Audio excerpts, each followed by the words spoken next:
Hello guys, welcome to my channel. Episode की शुरुआत मेहर से होती है। वो कार्तिक से कहती है कि वो उसे अपनी कंपनी में सीईओ की नौकरी देने के लिए यहाँ आई थी।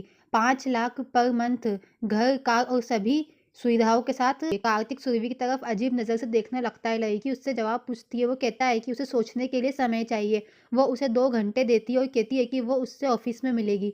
वो उसका हाथ मिलाता है और उसके हाथ पर फुंसी देखता है और उसके बारे में पूछता है। वो कहती है कि रात में मच्छर ने उसे काट लिया। कार्तिक उसे छोड़ने की कहता है। वो उसे गिफ्ट देने के लिए थैंक यू कहती है।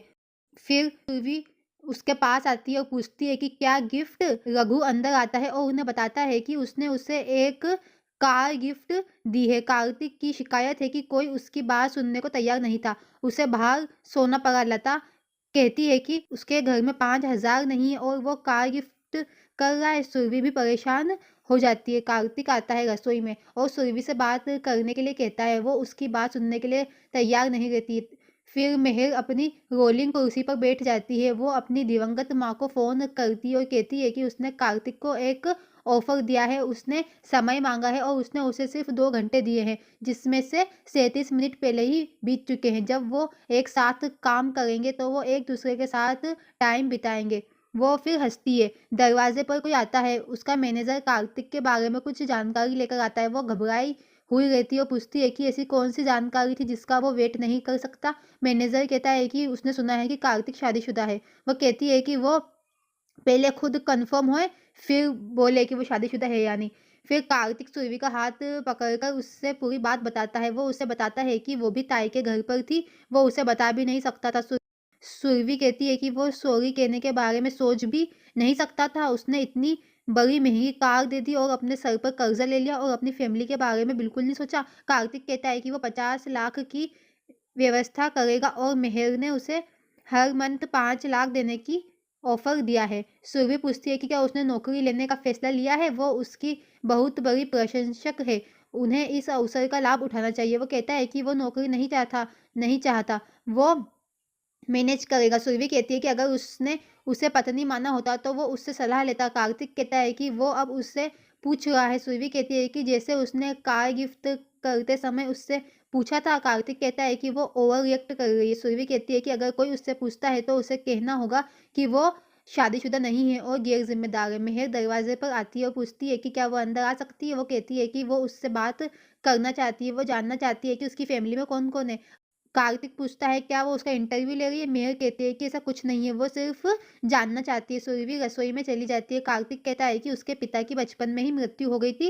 वो अपनी माँ और बहन के साथ रहता है। सुरभि आती है और कहती है कि बस और कोई नहीं है, उन्होंने अभी तक तो शादी भी नहीं की है। मेहर पूछती है कि फिर तुम कौन हो। सुरभि कहती है कि वो एक नौकरानी है, यहाँ पे कपड़े साफ और खाना बनाती है। मेहर को लगता है कि मैनेजर ने कहा कि वो शादीशुदा है।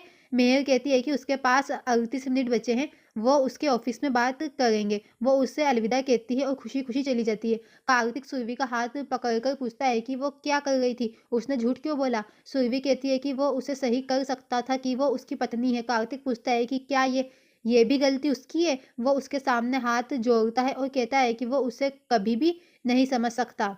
मेहर स्पीड में कार चलाती है और मैनेजर डरता है। वो पूछती है कि वो किसके लिए काम करता है? किसने उससे झूठ बोलने के लिए कहा और उसे गुमराह करने के लिए कहा? किसने उसे उसके और कार्तिक के बीच आने के लिए कहा? उसने खुद देखा कि वो शादीशुदा नहीं है। वो कहती है कि उसने उसके और कार्तिक के बीच आकर बहुत बड़ी गलती की। गाड़ी चलाते समय वो उसे देखती है। मैनेजर उसे ध्यान देने के लिए कहता है। वो कार छोड़कर कूद जाती है। मैनेजर के सिर में चोट लग जाती है और उसे मेहर से उसे बचाने के लिए कहता है। मेहर उसके सिर पर लगे खून को छूती है और कहती है कि वो अपने और कार्तिक के बीच किसी को सहन नहीं कर सकती। उसके बिना उसका जीवन मुश्किल हो गया है। वो कल उससे अपने प्यार का इज़हार करेगी, उसे प्रपोज़ करेगी और उसके पास उसे ना कहने का कोई रीज़न नहीं होगा।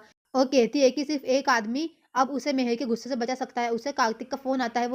वो उससे कहता है कि वो उसका ऑफ़र एक्सेप्ट करता है। वो कहती है कि ये तो बहुत अच्छी बात है और उसे 9 बजे अपने ऑफ़िस में बुलाती है। मेहर अपने हाथ पर खून देखती है। वो मैनेजर की शर्ट से अपना हाथ साफ करती है और एम्बुलेंस को फ़ोन लगाती है।